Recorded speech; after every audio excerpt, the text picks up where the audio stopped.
অষ্টাদশ শতাব্দীর শেষভাগে কলকাতার বুকে তৈরি হয়েছিল আলিপুর জেল। একবিংশ শতাব্দীতে যা আজ জেল মিউজিয়াম রূপে আমাদের কাছে আত্মপ্রকাশ করেছে। অনেকদিন যাব করে রবিবারের এক ছুটির দিনে চলে গিয়েছিলাম। যতটা আন্দাজ করেছিলাম গিয়ে উপলব্ধি করলাম আরো অনেক। পরিচয় হলো পরাধীন ভারতে জন্মগ্রহণ করা গোলাম হায়দার চাচার সঙ্গে। আজকের ব্লগে মিউজিয়াম ঘুরিয়ে দেখার সঙ্গে সঙ্গেই ভাগ করে নেব সেই সব অভিজ্ঞতা।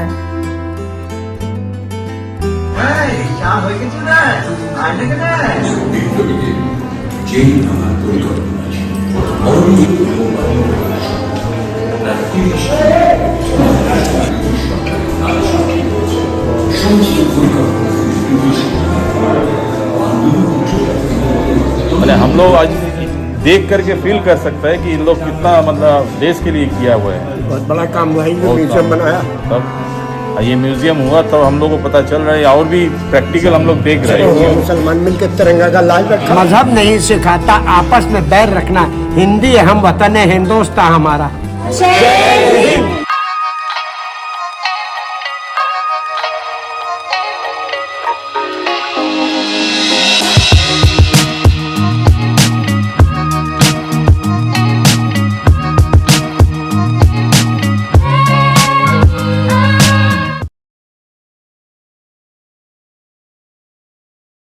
প্রতিদিন 12টা থেকে সন্ধ্যে 6টা পর্যন্ত মিউজিয়াম খোলা থাকে। আমরা পৌঁছে গিয়েই দেখলাম 2 হুইলার এবং 4 হুইলার গাড়ি রাখার জন্য বেশ ভালো ব্যবস্থা আছে। 2 হুইলারের জন্য গাড়ি প্রতি 5 টাকা প্রতি ঘন্টা ভাড়া লাগে।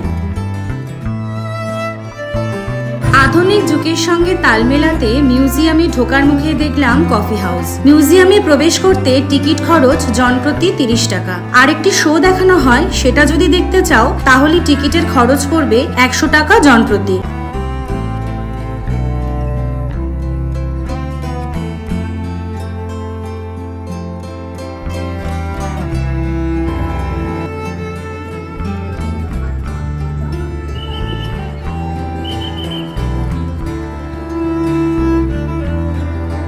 হাঁটতে যাদের অসুবিধা তাদের জন্য রয়েছে হুইল চেয়ারের ব্যবস্থা। আগে জানা থাকলে মাকে নিয়ে আসতাম। যাই হোক, পরের বার মাকে ঘুরিয়ে নিয়ে যাব।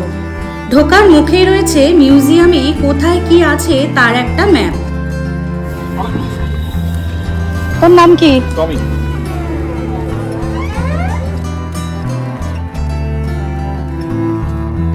প্রথমেই আমরা ঢুকলাম ফাঁসির মঞ্চে। ব্রিটিশ সাম্রাজ্য বিরোধিতার অপরাধে মৃত্যুদণ্ড প্রাপ্ত বন্দীদের ফাঁসি দেওয়া হতো এইখানে।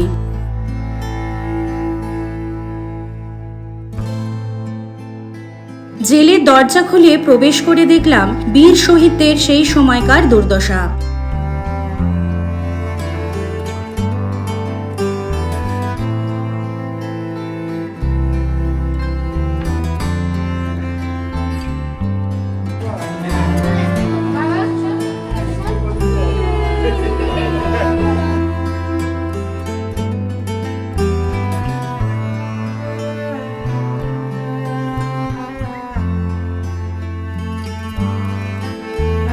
এটাতে যে বসলে কেমন লাগলো?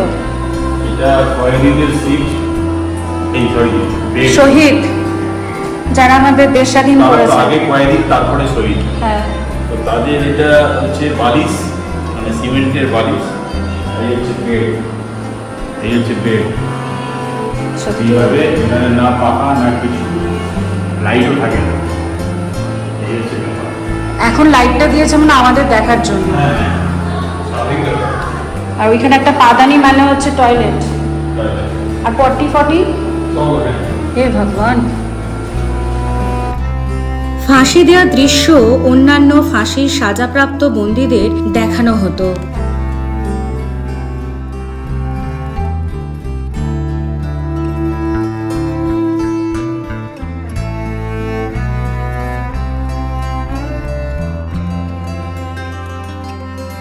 এটা হলো শহীদদের তালিকা।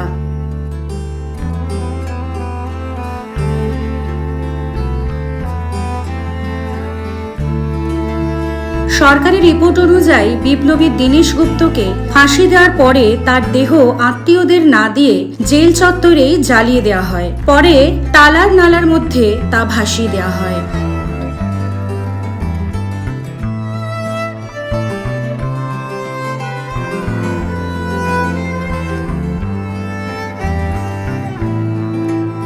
এরপর আমরা গেলাম নেতাজি, ডক্টর বিধানচন্দ্র রায়, দেশবন্ধু চিত্তরঞ্জন দাস ও যতীন্দ্রমোহন সেনগুপ্তর কক্ষ দেখতে।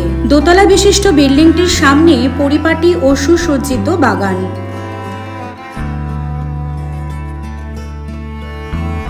সেলগুলিতে আছে তাঁদের অতীত বিজড়িত সব ছবি আর মূর্তি।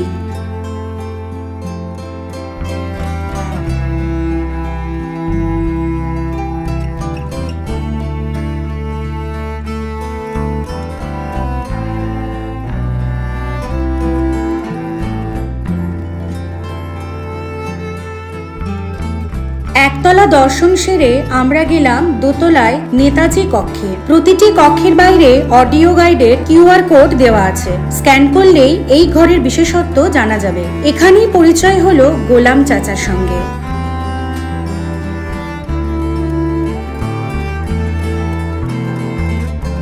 इन लोगों ने अपनी जिंदगी बर्बाद कर दी। और आज का हम मुल्क है, हिंदू मुसलमान है सब। लोग आज ये देख रहे हैं, हम लोग फील कर सकते हैं कि ये लोग जो मैंने देश के लिए इतना कुछ किया है। इसी दिन के लिए आजादी मांगा था लोगों ने, जो अपनी जिंदगी जवानी सब कुर्बान कर दिया। करेक्ट। क्या मजा लूटा आजादी का? कुछ नहीं, फांसी में चढ़ गए। एकदम सही बात है।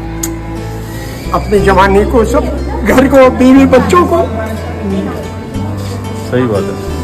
आज जो लोग हैं कुछ नहीं किया, देखे ऐश मौज कर रहा है, दुनिया घूम रहा है। एकदम सही बात। आज ये लोगों को देख करके हम लोग घर आया, खबर मिली, फिर अंदर अरे हम लोग आज देख करके फील कर सकता है कि इन लोग कितना मतलब देश के लिए किया हुआ है। बहुत बड़ा काम हुआ, हिंदू बहुत म्यूजियम काम। बनाया। तब ये म्यूजियम हुआ तब हम लोग को पता चल रहा है, और भी प्रैक्टिकल हम लोग देख रहे हैं। ये बहुत अच्छा हुआ, ये म्यूजियम बना है जो, ये बहुत ही अच्छा है पब्लिक के लिए। सब हिंदू मुसलमान मिलकर तिरंगा का लाल रखा, पर मिलकर मुल्क के लिए कुर्बानी दिया, सही बात। जान तक दे दिया। घर में कितना रहा, कितना खाया घर का, जेल का ही खाया, जो मिला सूखा नहीं मिला खा फेंक दिया। सही बात, सही बात। देखिए आज हम लोगों का कितना लग्जरियस टॉयलेट है, देखिए हम लोगों का ये टॉयलेट था। इसी में सोना, इसी में सब कुछ करना भी, सब कुछ इसी में। टॉयलेट में, बाथरूम में, वॉशरूम में एसी लगा लिया। 78+ गुलामी पैदा हुआ 1946 में, इसलिए मेरा नाम भी गुलाम हैदर है। हंसते में जान दे दी।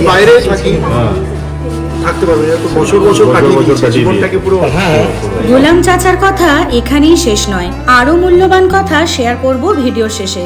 এখন আমরা যাচ্ছি নেহেরু কক্ষ দেখতে। প্রবেশ করতে চোখ কাড়বে ইন্দিরা গান্ধীর মূর্তির দিকে।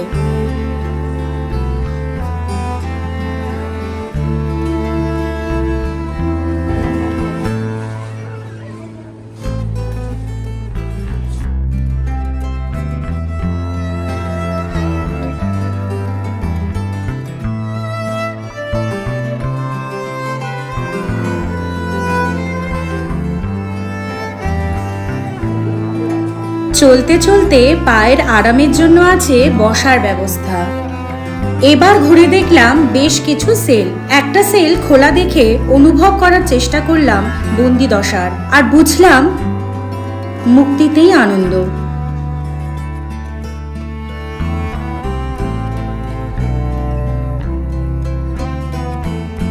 পরবর্তী গন্তব্য পুলিশ মিউজিয়াম, যেখানে রয়েছে তখনকার সময়কার ব্যবহৃত নানান অস্ত্র।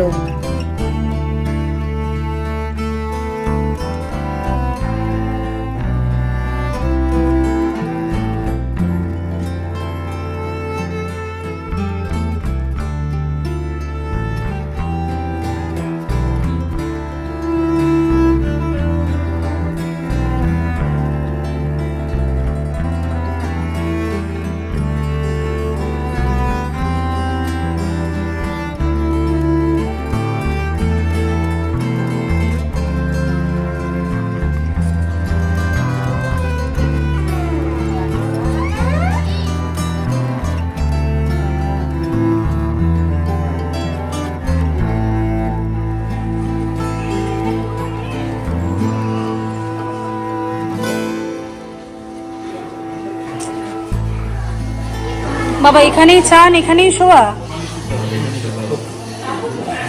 কয়েকদিনের তো এখনই একই সিস্টেম।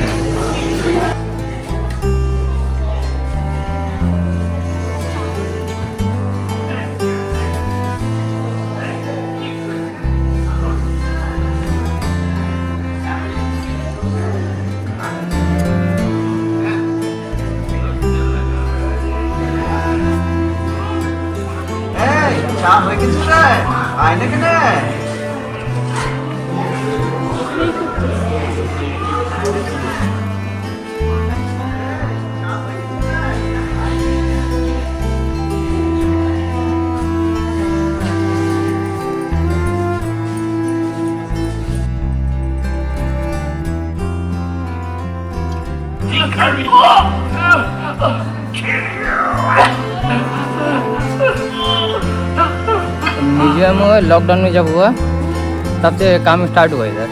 लॉकडाउन जब खुला तो म्यूजियम खुल गया इधर। अच्छा, ये जो मतलब ये जो सेल्स जो हैं तो पहले यूज होते थे? ये पहले सेल था ये सब। मतलब कैदी रहते थे यहाँ पे, तो कब रहना बंद हो गया? ये जब यहाँ से जेल शिफ्ट हो गया अच्छा, तब से यहाँ बंद हो कहाँ गया। शिफ्ट हो गया? बराईपुर। कहाँ पे? बराईपुर। बारुईपुर में जेल शिफ्ट हो गया, तब से ये म्यूजियम बन चुका है। मतलब 2022 या समय मैक्सिमम 2 साल हो गया है म्यूजियम को। मेरा नाम MD Irshad Khan. Thank you.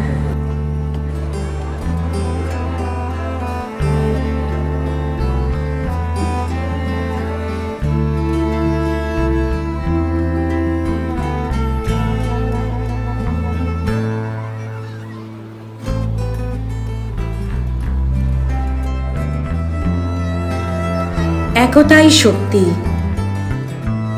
এরপর দেখলাম আর এক মহান ব্যক্তিত্বের কক্ষ, কাজী নজরুল ইসলাম।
এখানে দেখা যাবে তোমার মধ্যে কোন বিপ্লবী চরিত্র ফুটে ওঠে।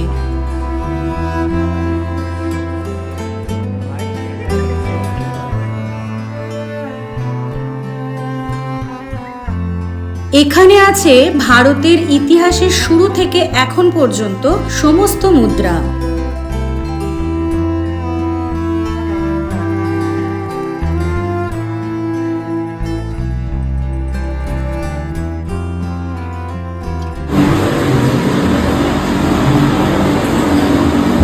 বিপ্লব ঝড়ের মতো ছড়িয়ে পড়েছিল চারদিকে।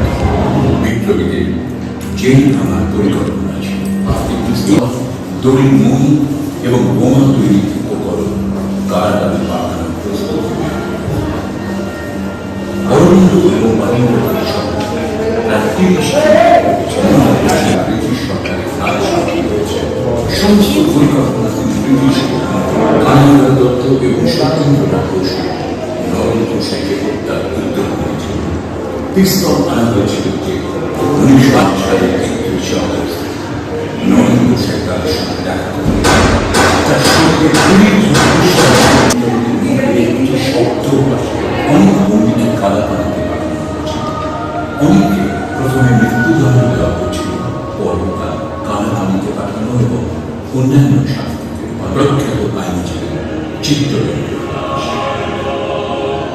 বিপ্লবের অনির্বাণ শিখাকে চিরপ্রজ্বলিত রাখাই ছিল প্রতিটি বিপ্লবের একমাত্র এই কামনা চরিতার্থ করতে যে কোনো শাস্তি তারা মাথা পেতে নিতে একটু ইচ্ছা করে গোটা ভারতবাসীর কাছে তারা চিরকাল প্রণম্য হয়ে থাকবে।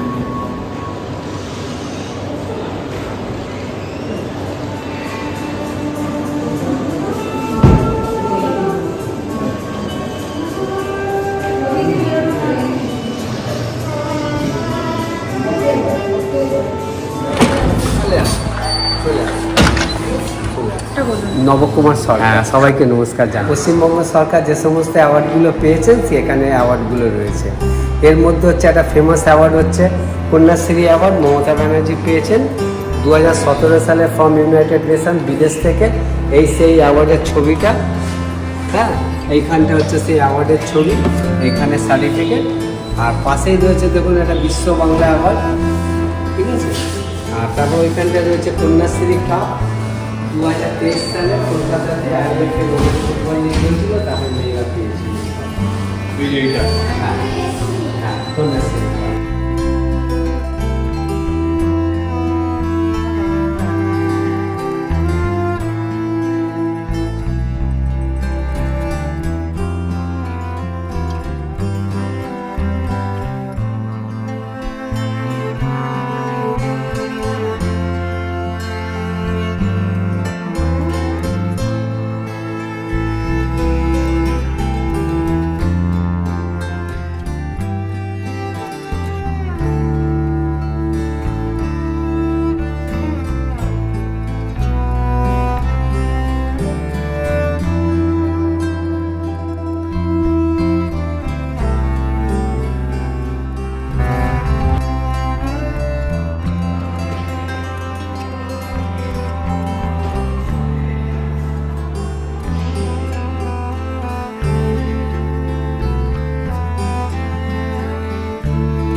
এখন বাজে 6টা বাজবে ওই 7-8।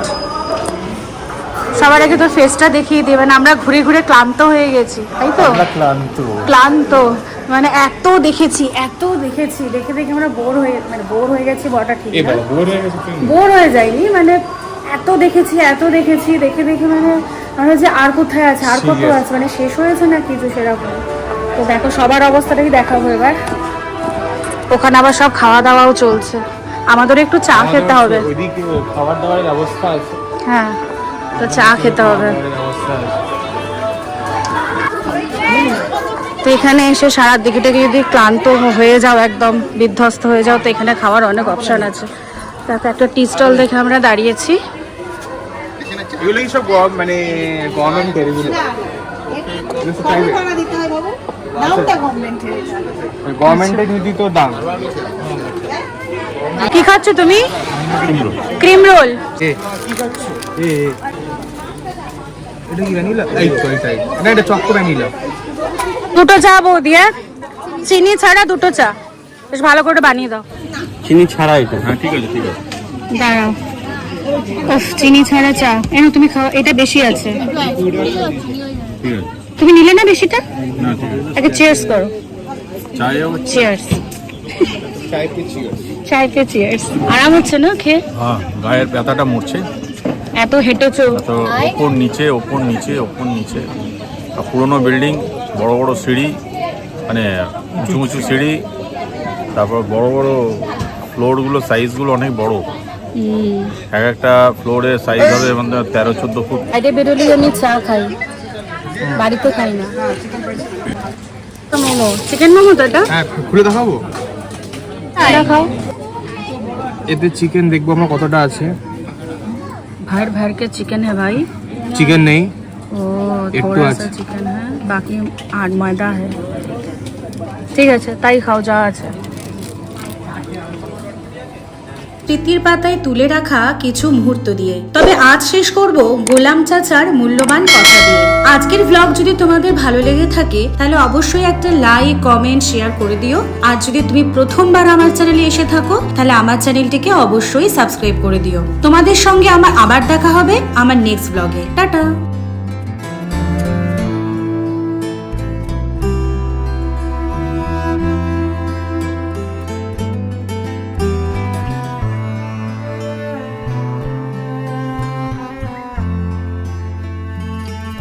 আশা নয়, আবার দেখা হবে। মাঝখানে শর্ত কি, যদি জীবন থাকে। একদম কারেক্ট। मजहब नहीं सिखाता आपस में बैर रखना, हिंदी हम वतन है, हिंदुस्तान हमारा।